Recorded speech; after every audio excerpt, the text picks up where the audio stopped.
Good afternoon, everyone. It's Monday, the 30th of October. My name is Tilan Wickramasinghe, the head of research for Maybank Singapore.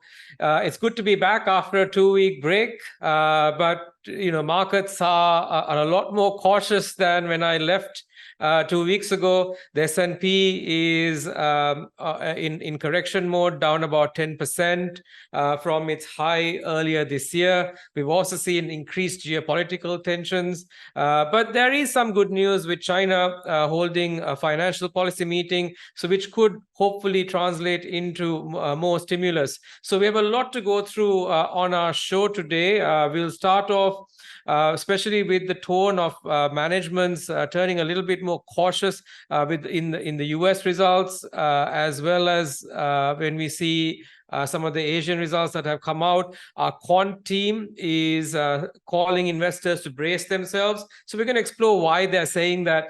We're also going to look at our latest S-Streets results and what Krishna is thinking at this stage, and also what to expect with the Singapore Telco's results that will be coming through as well. And plus, we also have Nick, who will take us through his latest picks on the technical side. But first, let's start with the market movers. As I said, we've seen the US coming off largely from increasing caution from a higher for longer Fed coming through. S&P down about 0.5% last week. The Dow Jones down about 1.1. Asia, a slightly different story. We've generally seen green across most of the markets, and part of that is just generally expectations of more stimulus in China, and that feeding through to some of the Southeast Asian markets, which have generally been significantly beaten down over this past year. So hopefully we'll see some turnaround there. But let's start with what our quant team is saying. In their latest portfolio seasons report that came out, which you can download with our newsletter from the QR code at the beginning of this show. They kind of highlight Singapore as a place to find shelter. The market itself, the MSCI Singapore in the last 3 months has returned a much more defensive position compared to ASEAN. So Singapore's MSCI is down about 0.55%. ASEAN's down about minus 3%. Asia ex-Japan is down about 4.3%. So if you look at Singapore, it's been a lot more defensive. If you look at the sort of top performers, they've been OCBC, DBS, ST Engineering, UOB, as well as SGX. So very banks heavy sort of defensiveness, high quality banks, large dividend yields, and we'll talk a little bit about UOB in a little while. But now what they think is that the market will start shifting attention more towards what's happening in the Middle East from contagion risks there, as well as with slower economic growth, the yield curve flattening as well. Now, this will drive investors to prioritize more higher yield plays, and at the same time, look for more value stocks, particularly with lower price to book ratios. So there is a selection of portfolios that you can look at. Some of the key ones that we think that you should be looking at right now is a value portfolio, as well as a momentum model portfolio as well. So do speak to your salesperson on how you can execute some of these trades. A sector though that I think is quite interesting, especially in these sort of dynamics of a yield curve flattening, is the Singapore REIT sector. So that's something to watch out for, and also thinking about where to go. So with that, I have Krishna on the line, who's going to take us through some of the latest results from their streets. Now, Krishna, welcome to the show. I want to ask now, we've had a lot of results coming out last week. We had CICT, Impact, Mapletree Industrial Trust, as well as a few others. What are your sort of initial readings from these results that are coming out? Thank you, Thilan. Thank you very much for having me. So the initial take that we are seeing is a sense of continued higher increase or higher borrowing costs. And of late, we are also seeing an acceleration in the operating expenses, so much so that margins across the board, be it industrial, retail, or offices, are coming off. And we expect that this thing to remain. In some cases, the guidance for funding cost has gone up.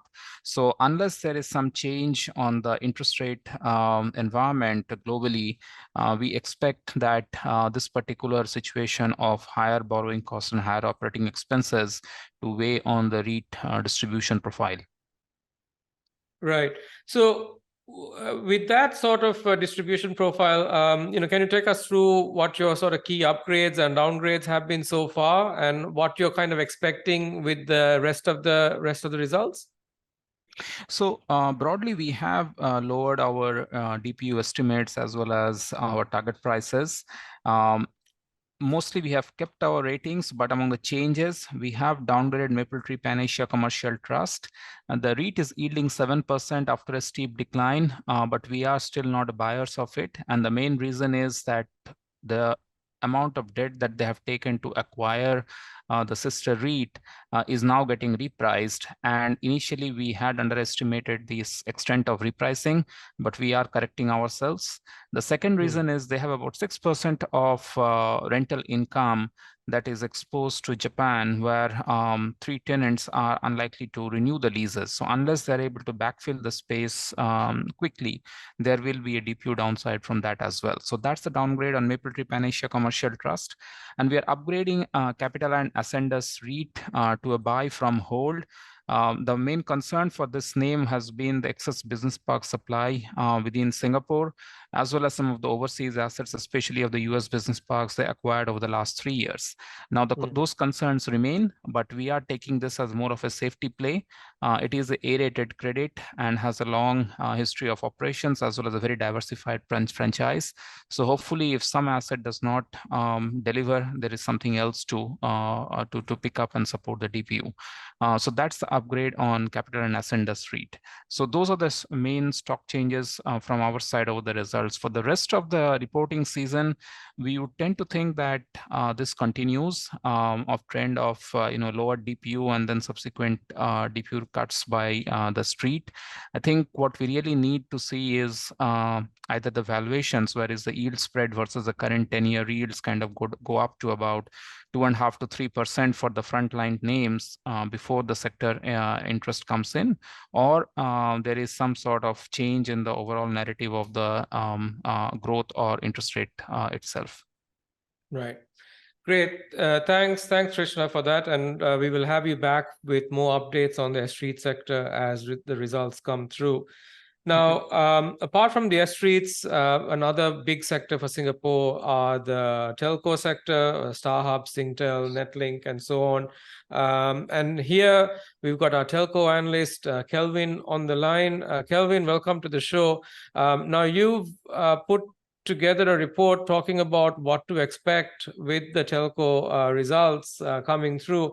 So maybe take us through your overall view of how you kind of see the sector stacking up, and then we can deep dive into some of the stocks. Okay, thank you, Dylan. So for the upcoming SG telco results, so we expect overall earnings momentum to remain broadly positive as economic activity continues to ramp up, and a couple of strong contribution from the newly integrated business as well. So if we look at each company individually, at the end of June, we see that StarHub invested 44% of their targeted 310 million investment to be made over the next 3 years. So we think that they only invested 30 million in the first half, so we think investment should ramp up in the second half and possibly into FY24 as well. So we expect the third quarter for StarHub core net profit to be sequentially lower than the previous quarter, while the outlook remain positive for their newly integrated business. We expect a slowdown in Decrypt and JOS SG as they have transitory issues that they will need to resolve. For Netlink, I think I think it will still be stable because you still expect the regulatory review of its ICO pricing to be concluded by next quarter, and adjustment of these rates to be implemented only after, a few months after that the decision is made for their ICO pricing. So at this juncture, we expect the next return on the regulatory base to be slightly higher because of the current elevated interest rate environment and the higher cost base from inflationary issue.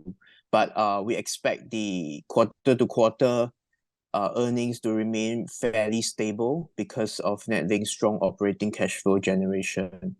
Our top pick for the sector will be Singtel. So I think there are two key drivers for Singtel operating profit. Firstly, we think tariff hike in Optus would be key contributor to Singtel's core profit.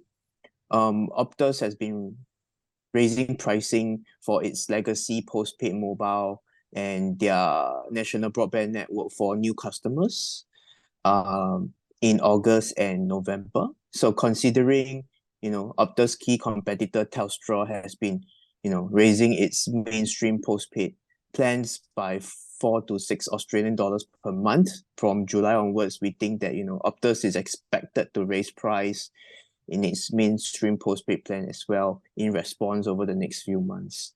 So moreover, following the divestment of Trustwave, Singtel is set to bring an annual saving of 120 million, and an estimated 30 million will be realized as a benefit to Singtel's core operating profit after the sale. So yeah. Great. Thanks, Kelvin. Any sort of major surprises that we should be looking for, or in general we are looking for more inline sort of results this quarter? I think it will be more in line for this quarter. Shouldn't be any surprises. Okay, great. Thanks, Kelvin, for that. No problem. Before I bring Nick on the technicals, I just want to quickly mention on UOB as well. We had their results coming out last week. One of the key areas that I want to kind of highlight is, despite the numbers coming in a little bit better than expected, we are keeping our whole rating on the stock. In general, we think for the Singapore banks, their peak growth. So you're not going to see a lot more growth coming out of them. Margins are already very high. So if anything, it's going to be tough for them to squeeze margins higher for longer.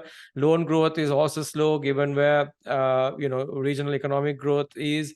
So those are the sort of drivers that are capping more upside growth. But at the same time, I have to say that from a dividend point of view, for UOB as well as for the other banks, there is a lot more upside. If you look at their overall capital ratio, CET1 is around 13% for UOB, so it's still pretty high. So they actually have the affordability to pay out a lot more dividends going into next year as well. Remember, from January 2024, Basel IV comes into effect, which technically means that for the Singapore banks, given how their assets are structured, their CET1 ratios, their capital ratios will actually be even better. So they actually have an opportunity to pay more dividends. So that's something to watch out for, especially if you're talking about a scenario where yield curves are flattening. Now, let me bring our technical guru, Nick, online. He's got two stocks he wants to highlight today. One is Geo Energy as well as Wingtai. So Nick, do you want to take us through your analysis on these two stocks, please? Thank you, Thilan, for having me. So for this week, we highlight a pair of stock, one buy, one sell. So let's take a look at the first one, Geo Energy Resource. So one of the reasons why I'm highlighting the stock, because if you look back on the June until end of the September, the stock has kind of built up some side of base. If you look on your left, there will be a very thick volume profile indicating there's a heavy accumulation was in place. So the subsequent breakout move above the long-term downtrend line has altered the stock I would say overall bias now has turned into a bullish. Now, additionally, the stock also has surged past above the major 200-day moving average, which is actually the first time since November last year. So because of the new base that been developed for the past few weeks, we've seen a new baseline that could actually catapult the stock toward a much more higher level. So as per last Friday again, you can see trading volume has a little bit pick up, and the stock is considered continue building kind of base above the 20-day moving average, which is represented by the green line there. So because of that, on the back of double confirmation on the stochastic, so we think the higher momentum movement could actually continue to kickstart a new upcycle, lifting toward the next resistance level toward at 34 cents and 39 cents. So that is actually pretty much my technical target. So we look quite positive on this particular stock. Meanwhile, for another one, for Wing Tai. Next chart, yeah. Okay, for Wing Tai, one of the reasons why we remain on the bearish on the stock, because if you look back on since November last year, 2022, the stock is pretty much trading in below the major downtrend line. Any chance that the stock try to break above the 200-day moving average, which resembles the red line here, has been, I would say, rejected. So there are multiple rejection within this particular line for the past 12 months, so indicating that the trend is pretty much on the downward. Now, you also seen a lower breakout move on the other side, trading below 50-point mark, and of course is a long-term average line, back with the negative reading MCD, indicating the stock is actually set to resume its ongoing downtrend. So because of that, we think the stock could actually trading lower, looking to test the next support level at 1.34 and 1.22 Sing dollar, while the resistance should be between 1.44 and 1.47. Great. Thanks, Thanks, Nick, for that. Appreciate you coming on the show. Now, before I go into some of the upcoming dates and events, there's a few questions online, so let me take a few of them. We have a question from Charmaine. She's asking, what's our take on China's baseline catching up potential and fragmentation risks? Now, I think it's a timely question, especially with China holding their fiscal meetings currently. Now, the reality is, for China, is that they have very limited sort of moving space at this stage. The interest rates are already low compared to the US interest rates, so the spread is quite high. So if they start to cut anymore, the spread's going to get even wider, which means that that's going to put more pressure on the RMB, which is not something that they can afford to at this stage. And at the same time, they can't put on a significant amount of stimulus spending without driving more local government borrowing. And local government borrowing has been a key sticking point for China right now, given where the debt serviceability is, and trying to come in and rescue that would also put additional pressure on overall debt ratios. So I think, in general, our expectation is that don't expect the 2010, 2011 post-GFC sort of growth that China brought in that helped stabilize some of the negative growth that the rest of the world saw during that period. You're going to see improvements in momentum going into next year, but it will be at a much more measured pace than what we have seen in the past. So in general, you're going to have much more slower growth coming out of China. I think the government will be a lot more focused on not allowing unnecessary bubbles to build in the system. So what you're starting to see is more of a developed market sort of growth coming out of China, which is still when you're that size economy, which is still quite a large growth. And I think one of the positive catalysts would obviously is US rates starting to come off. This will ease some of the pressure between the US dollar and the RMB, and which will provide some more stimulus, which will provide some more wiggle room for the Chinese government for stimulus as well. So that's a positive catalyst that we're looking for. And obviously, if you have China coming in and consumption growth also taking place, that will obviously be quite positive for Southeast Asia as well. I want to take another question here from John Davis, who's asking, what does Bank Indonesia's surprise rate hike last week tell us, and does it have wider implications? I think it's quite important. I mean, we had Bank Indonesia, as well as Bank Philippines, both hiking rates last week. In general, consensus was that you kind of you've seen the peak of the rate hike cycle in Southeast Asia. And I think largely this is to do with the continued strength of the US dollar. We are continuing to see the US dollar strengthening extremely strongly. We've seen, Malaysian ringgit at record low levels. We've seen the Thai baht at the lowest levels since the beginning of this year. So that's putting a lot of pressure on the domestic central banks to tighten, to support their currencies in this sort of environment. So I think in general we're expecting that overall central banks in Southeast Asia will remain much more vigilant, a lot more hawkish, until we start to see a point where you start to see the US dollar easing, which if you look at our own macro forecast, we're only looking at a US rate cut around the second half of 2024 at the earliest. So that's something to watch out for. With that, we're kind of going over time, so I just want to quickly highlight, we've got quite a few events coming up this week. We've got quite a lot of results coming out tomorrow, Paragon REIT, as well as we have First REITs, Great Eastern, Singpost coming out on the 2nd of November as well. You can get a much wider list of the events on our newsletter. Apart from that, I also want to highlight some of the key events that we are having in the next few days. On the 2nd, we have the Thai Consumer and Retail Marketing Day by Nielsen. If you would like to have an invitation, please reach out to your salesperson. And we also have and I highly recommend that you do join this session on investing SRS savings.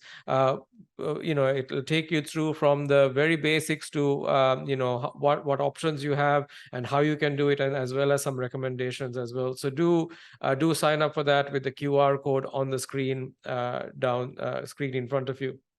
With that, unfortunately, we're out of time.